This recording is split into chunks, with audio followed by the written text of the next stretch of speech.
Huwag kayong mabalisa. Manalig kayo sa Diyos at manalig din kayo sa akin.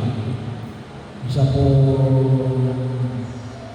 kapanatagan ng kalooban ko personally kapag ang aking ililibig ay napahirap ng isang demonyo. Hindi na kailangan ako makapagpahin ng isang demonyo kahit sino pa. Kasi mahagi yun ng pagkilala at ng biyaya ng pagkakataon.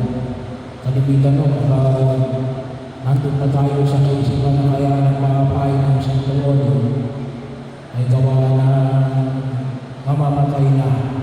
Hindi yun. Mamamatay ka. Mapahirap ka man ng isang demonyo hindi. Kapag oras na. Pero yung kahalagahan ng pagtanggap natin ng mga sakramento, diba? Sa sakramento ng linyag, sa sakramento ng mantil, sakramento ng komunyon, sakramento ng kumpisan, sakramento ng pagpapahin ng langit sa mga may sakit, sakramento ng pagpapari, at sakramento ng kasal. Ito po kasi yung paggabay ng Diyos sa atin, sabi nga, from the grave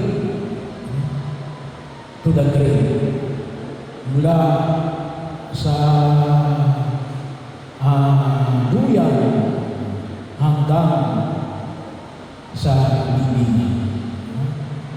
So bahagi yun na kung saan ay nakita natin, bakit ka panatagal ng kalooban? Kasi maliwanag na rin, nais natin magpagabay sa Diyos.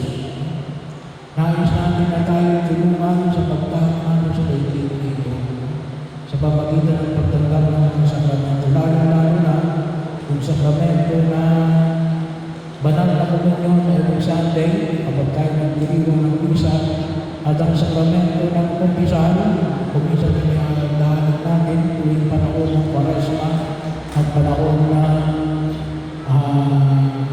Adviento. I-plug ko na rin sa March 20, may kumpisalang bayan tayo. May mga parang tutulong para magpakumpisal sa atin. Yun ay at least kung wala tayong kasalanan malaki. Kung may kasalanan malaki tayo, magkumpisal tayo asa. Pero yun ang biyaya na kung saan yung pinagkakaroon ng Diyos.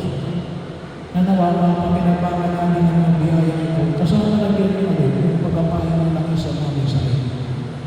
Huwag natin nalakutan yung pagkapahin ng laki sa mga misay.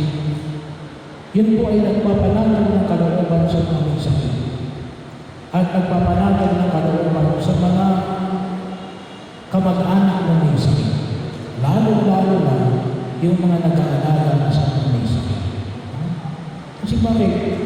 Kasi kalimitan, tinatanong natin kapag namatay, saan kaya pupunta yun? Tinatanong natin, sa langit ba yan o sa impyerno? Yung sakramento ng pagkapahit ng langis, bahagi yun. Hindi yun natin sigurado, pero ibig sabihin yung probability ng ilan. Nakahingi ang tawag sa Diyos. Pinatawag nila yung Diyos. Sigurado hindi na yung pupunta sa impyerno. Pero hindi tayo sigurado kung diretso pa agad sa langit. Pwede tumaan pa yan sa purgatorio. Baka may utang pa yan hindi nababayaran. Nakumpisan na pa agad yung kanyang utang na hindi nagbayad. Okay, nakumpisan niya yan. Pero hindi yan nabayaran kung sinabubuhay sa daigdig na ito. Kinakailangan pa rin yung pagbayaran sa purgatorio. Bahagi yun, nahihiyang natin ang ating sarili na magkaroon tayo ng kapanatagan ng kalooban.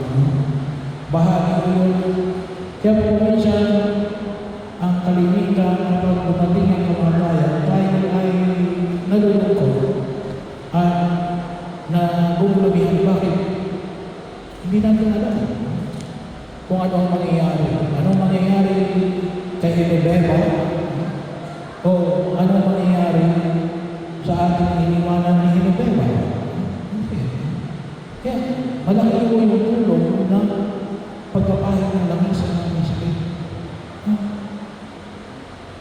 Tinatawag yan, napuntahan ng pari.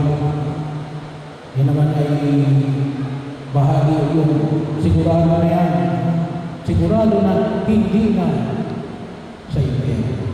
Kasi yun ang bahagi. Magsisi kayo taligdan ng inyong mga kasalanan. Kaya nga bahagi yun na kung saan ay nakikaw natin. At ito yung itulong na binibigay ng mga sakramento. Yung lalong-lalo na yung bahagi na ito ng sakramento ng pagkapahid ng langis sa mga sakit. Manalig kayo sa Diyos.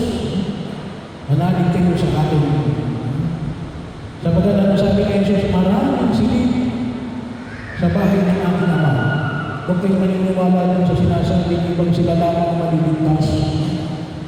Parang sinabi nila na kakaunti lang ang pwede pumasok sa langit. Hindi.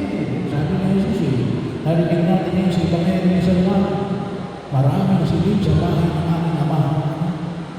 At ipaghahanda ko kayo ng matitira. At yung maliwanag, matanda natin ni Eden, ang isa yun, yung sakramento ng pagkapahid ng langis sa mga may sakit. At ito yung isa naman pakinabangan natin. Noong February, may healing session ako, pero hindi po ito yung sakramento ng pagkapahid ng langis sa mga sakit. Ito po yung crying out of first mass. Kanina, ngayong Sunday, simula ng February na ay nagkaroon tayo ng healing session para yung humihingi tayo ng tulong sa Diyos, napapagaling tayo sa ating mga karamihan. Hindi po ito sakramento, pero makatutulong din po sa atin ito. Bakit? Kalimitan ng kasi pinapatay tayo ng pag-aalinlangan. Kumisan yung pag-iisip natin ng sakit natin, mas malubang pa doon sa sakit natin.